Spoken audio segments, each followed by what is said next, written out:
तो अब हमारा टॉपिक है इलेक्ट्रिक सर्किट। तो इलेक्ट्रिक जैसे मैंने सर्किट बना रखा है, अगर आपके ऐसे 3 या 4 अप्लायंसेस या 1-2 जितने भी आपने जोड़ने हैं, अगर आप इस तरह से जोड़ सके कि उसमें जैसे मैंने यहाँ दिखा रखा है बैटरी भी है, एमीटर भी है, की भी है, बल्ब है और ये वोल्ट मीटर है, मींस इस तरह के जो कॉम्बिनेशन है पूरे इन इंस्ट्रूमेंट्स का, तो इसे हम क्या कहते हैं, इलेक्ट्रिक सर्किट कहते हैं। तो सर्किट क्या करता है, सर्किट करंट को पाथ देता है। तो इलेक्ट्रिक सर्किट को हम डिफाइन कैसे करते हैं, ये इलेक्ट्रिक सर्किट एक ऐसा पाथ है जिससे करंट कॉन्टिन्यूसली रन कर सके। जैसे मैंने यहां पे दिखा रखा है, बैटरी ये सोर्स है करंट का या ईएमएफ का सोर्स है। यहां से इस सर्किट में कितनी करंट आई है वो एमीटर मेजर करेगा। फिर हम सर्किट को ऑन ऑफ कर सकते हैं। ये कीज होती हैं कि 1 वे 2 वे दोनों हो सकती हैं। जैसे हम ये मैंने रिप्रेजेंट कर रखा है, इसको मैं दिखा रहा हूं कि ये ऐसा है, बीच में एक बटन दिखा रखा है। तो ये इस तरह से आप ये की है, इसको जैसे आप यहां रखेंगे तो सर्किट ऑन हो जाएगा, इसको हटाएंगे सर्किट ऑफ हो जाएगा। वही चीज यहां पे दिखा रखी है, ये एक की है, की से सर्किट को ऑन और ऑफ स्टेट में ले जा सकते हैं। फिर यहाँ पे एक रेजिस्टेंस है, एक्चुअल में बल्ब के रेजिस्टेंस का काम करता है, तो इसको मैं रेजिस्टेंस भी दिखा सकता हूं। तो इस बल्ब के अक्रॉस कितना वोल्टेज है, आपने देखा होगा बल्ब पे लिखा रहता है, ट्यूबलाइट पे, हर इलेक्ट्रिकल अप्लायंस पे लिखा रहता है कि इसकी रेटिंग क्या है, कितने वोल्ट पे ऑपरेट होगा या इसका ऑपरेटिंग सिस्टम क्या है, इसमें कितना वोल्टेज, कितनी वोल्टेज चाहिए होगी इसको रन करने के लिए। तो कितनी वोल्टेज चाहिए हम कैसे नापेंगे, इन 2 पॉइंट के बीच का पोटेंशियल डिफरेंस, क्योंकि करंट भी जाएगी जब यहाँ पोटेंशियल का डिफरेंस होगा। अगर दोनों सेम पोटेंशियल पे ये पॉइंट्स होंगे, सपोज ये पॉइंट ए है, ये पॉइंट बी है, ये पॉइंट बी अगर सेम पोटेंशियल पे होते हैं, यहाँ करंट फ्लो नहीं करेगी, तो पोटेंशियल डिफरेंस सेम हो जाएगा। सपोज ये भी 220 वोल्ट पे, ये 2 वोल्ट, ये पोटेंशियल डिफरेंस 0 हो जाएगा, करंट फ्लो नहीं करेगी। तो इनको पोटेंशियल के डिफरेंस पे होना पड़ेगा, जो कि बाहर से मैं पहले ही दिखा रखा है, क्योंकि ए पॉइंट कनेक्टेड है इस पॉजिटिव से और बी पॉइंट कनेक्टेड है नेगेटिव से, तो यहाँ पोटेंशियल का डिफरेंस है, दैट मींस करंट फ्लो करेगी और इन दोनों पॉइंट के बीच में पोटेंशियल का डिफरेंस कितना है वो वोल्ट मीटर मेजर करेगा। तो जो पूरा कॉम्पैक्ट मैंने बनाया है, ये जो पूरा पाथ मैंने बनाया है, इसे हम इलेक्ट्रिक सर्किट कहेंगे। नेक्स्ट है, जैसे एक सर्किट मैंने और बनाया है, यहां पे हमने एक कंडक्टर है जो करंट को फ्लो कर सकता है इजीली, उसमें कनेक्ट कर दिया है वोल्ट मीटर कि इसके इन दोनों पॉइंट्स ए और बी, इन 2 पॉइंट के बीच में कितना पोटेंशियल का डिफरेंस है वो एक वोल्ट मीटर चेक कर लेगा। फिर इस सर्किट में कितनी करंट है वो एमीटर बताएगा। यहां पे हमने बैटरी के साथ की अप्लाई कर दी है, जैसे मैंने दिखाया था आपको, की को ऑन करेंगे तो करंट पास हो जाएगी, की को ऑफ करेंगे करंट ब्लॉक हो जाएगी। और एक नया यहाँ पे सिस्टम है, ये है रियोस्टेट। इसमें रियोस्टेट के बारे में बता रहा था आपको कि जब किस सर्किट में इसको हम जोड़ते हैं तो जो इनपुट आएगा, जो करंट आएगी, हम उसको नॉर्मली इस पॉइंट पे ऐड कर देते हैं, वायर को यहाँ पे जोड़ देते हैं, फिर इसे हम टाइट कर देंगे और फिर जो आउटपुट करंट देनी होती है हमें वो इस टर्मिनल से देंगे।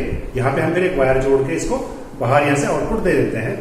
ये जो नोब है जो आप सर्किट में देख रहे हैं कि हमने वेरिएबल बना रखा है, वेरिएबल यही है। इस नोब को हम क्या करेंगे, आगे पीछे मूव करेंगे और करस्पॉन्डिंग क्या होता है जो हम वोल्ट मीटर में एमीटर में चेक करेंगे, तो कभी जो उसमें करंट है वो भी वेरी करेगी और करस्पॉन्डिंग वोल्टेज जो है वो हम वोल्ट मीटर में रिकॉर्ड कर लेंगे। इसमें इसको आगे पीछे मूव करने से ये जो जॉकी है, जॉकी को हम स्लाइड कर रहे हैं इसके ऊपर, तो क्या हो रहा है, रेजिस्टेंस बदल रहा है और रेजिस्टेंस के बदलने से क्या होगा, करंट में फर्क पड़ेगा और करस्पॉन्डिंग वोल्टेज कितनी है वो हम रिकॉर्ड कर लेंगे। तो ये रियोस्टेट का काम है।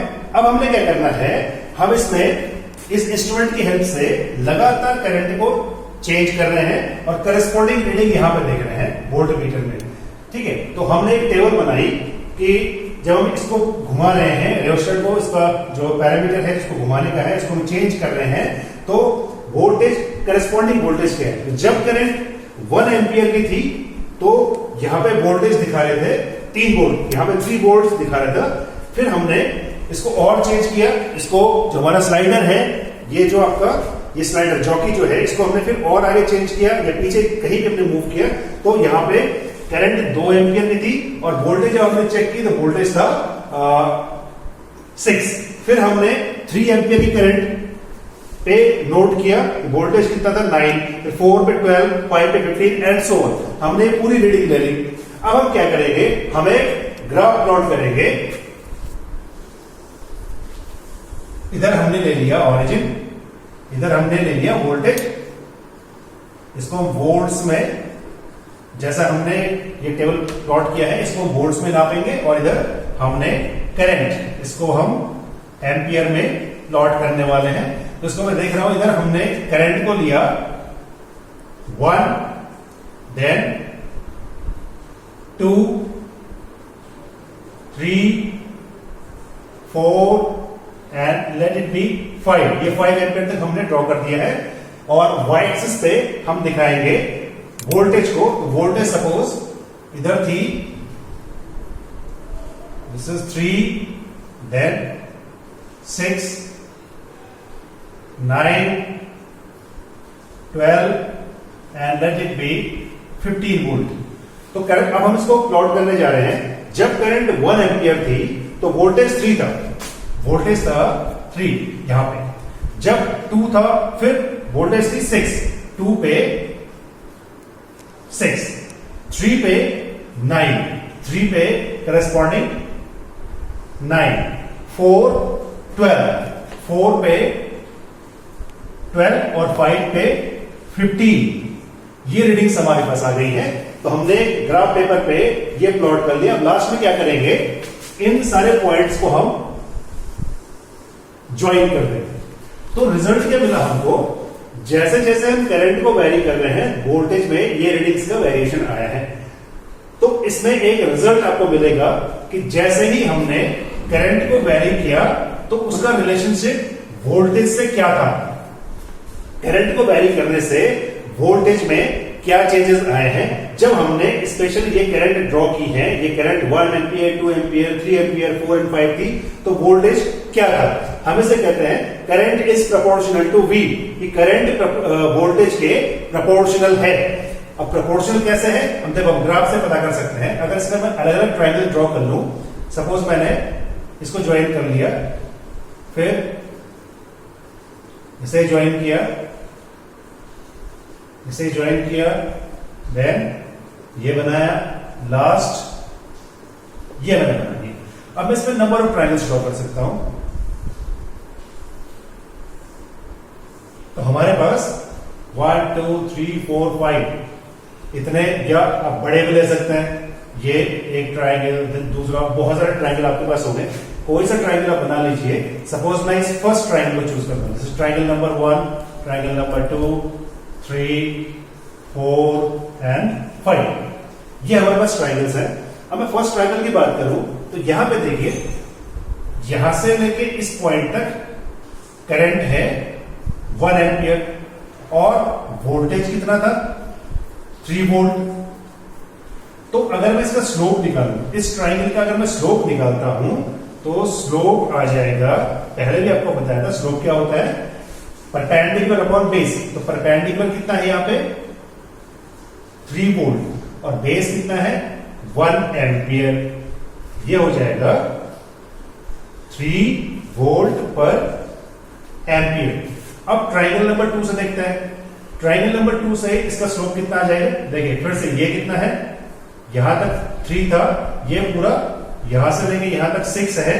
तो ये हाइट कितनी हो गई, अगेन 3, फिर इसकी भी हाइट कितनी हो जाएगी 3, इसकी भी हाइट हो गई 3, ये भी हो गया 3। बेस सबका ये 1 है, यहां से लेके यहां तक ये 2 है, तो इसका बेस कितना आ गया 2 माइनस 1, ये फिर से 1 आ जाएगा। ऐसे सारे ट्रायंगल्स के लिए ये बेस 1, इसका ही बेस 1, इसका ही बेस 1, सबका बेस 1 आ गया और सबकी हाइट 3 है, तो सबका स्लोप कितना आएगा 3 वोल्ट पर एम्पियर ही आएगा। और ये जो वोल्ट पर एम्पियर है इसे हम कहते हैं रेजिस्टेंस। ये रेजिस्टेंस है। तो हमने जो रिजल्ट यहां बनाया था कि I प्रोपोर्शनल टू V, ये I प्रोपोर्शनल टू V है, इसको हम ओम्स लॉ कहते हैं। ये ओम्स लॉ कहलाता है। ओम ने इसे डिस्कवर किया था कि जब इस तरह के सर्किट में हम रियोस्टेट को वैरी करते हैं, करंट चेंज करते हैं, तो करस्पॉन्डिंग वोल्टेज क्या थी, उसने रिलेशन ये बताया कि किसी भी सर्किट में जो करंट फ्लो हो रही है वो वोल्टेज के प्रोपोर्शनल होती है और I प्रोपोर्शनल टू V। लेकिन कंडीशन एक ही है, बाकी सारी फिजिकल जो पैरामीटर्स हैं टेम्परेचर, प्रेशर, स्ट्रेस, स्ट्रेन सारे कांस्टेंट होने चाहिए, इसमें कुछ भी चेंज नहीं होना चाहिए। तो अगर टेम्परेचर, प्रेशर, स्ट्रेस अगर ये सब कांस्टेंट हैं तो उस केस में जो सर्किट में करंट फ्लो हो रही है वो वोल्टेज के प्रोपोर्शनल होगी। कुछ कहते हैं कि वोल्टेज करंट के प्रोपोर्शनल होगी।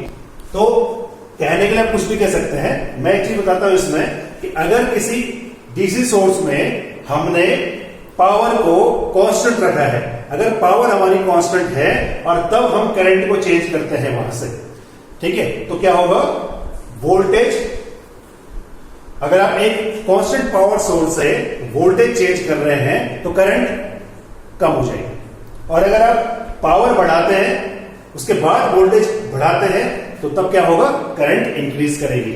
तो नॉर्मली हम कह रहे हैं current is proportional to voltage, voltage proportional to current में नहीं कह रहा हूं यहां पे। तो इसको याद रखने का तरीका ये है, हम एक ट्राइंगल यूज कर लेते हैं,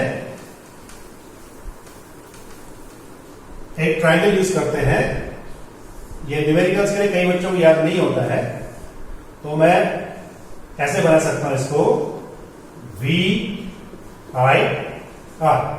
तो आप कैसे भी इसको याद रख लीजिए, V इज इक्वल टू, ऐसे याद कर लो, I इंटू आर, या I is equal to V upon R, या R is equal to V upon I, R is equal to V upon I is equal to V upon R, V is equal to I into R। इसको फॉर्मूले को आप ऐसे भी याद रख सकते हैं। तो शॉर्टकट में मैंने क्या बताया आपको, मैंने इसका उल्टा बताया, पहले टेबल बना दी, फिर मैंने आपको ग्राफ प्लॉट किया, फिर स्लोप निकाला, तो स्लोप को बताया, स्लोप क्या है, रेजिस्टेंस है। तो ओम ने यही बताया था कि current is proportional to V होता है, या I is equal to V upon R। ये मेन चीज बताई थी कि करंट जो है रेजिस्टेंस के इनवर्सली प्रोपोर्शनल है, या करंट वोल्टेज के डायरेक्टली प्रोपोर्शनल होती है। लेकिन ये तभी पॉसिबल है जब आपको फिजिकल जो पैरामीटर्स हैं, टेम्परेचर वगैरह, ये सब कांस्टेंट होने चाहिए। तो ये ओम्स लॉ के बारे में है। यहां पे जो एक नया टर्म आया है रेजिस्टेंस, रिजल्ट में क्या मिला आपको, I प्रोपोर्शनल टू V है और I प्रोपोर्शनल टू रेजिस्टेंस है। ये बहुत इंपॉर्टेंट है कि करंट रेजिस्टेंस के इनवर्सली प्रोपोर्शनल होगी। अब रेजिस्टेंस क्या चीज है, इसके बाद रेजिस्टेंस एंड रेजिस्टिविटी, ये हम अगले टॉपिक में डिस्कस करेंगे। फिलहाल हमने आपको ओम्स लॉ का एलाबोरेट फॉर्म बताया है।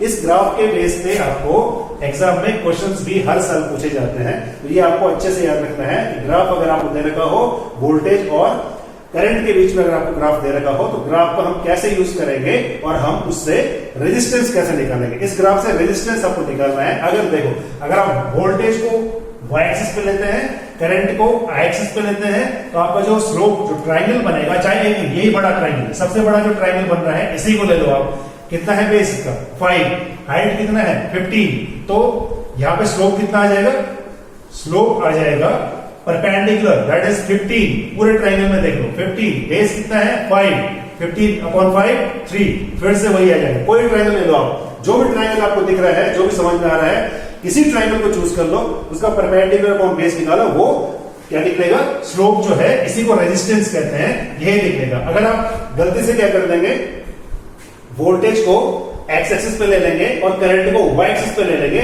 और तब स्लोप निकालेंगे, तो तब क्या निकलेगा, ये 5/15 निकलेगा, दैट मींस 1/r की वैल्यू। तब r नहीं निकलेगा, तब 1/r निकलेगा। तो ध्यान रखना, अगर हम y पे v लेते हैं, x पे i लेते हैं, तो स्लोप निकलेगा r, और अगर आप इसका उल्टा कर देते हैं, इधर v लेते हैं, इधर i लेते हैं, तो 1/r निकलेगा। तो अगर ऐसा कर भी देते हैं तो 1/r आपको पता होना चाहिए कि आपने 1/r निकालना है, और अगर आपको रेजिस्टेंस पूछा गया तो उसका उल्टा कर लीजिए कि r इज इक्वल टू इतना होगा।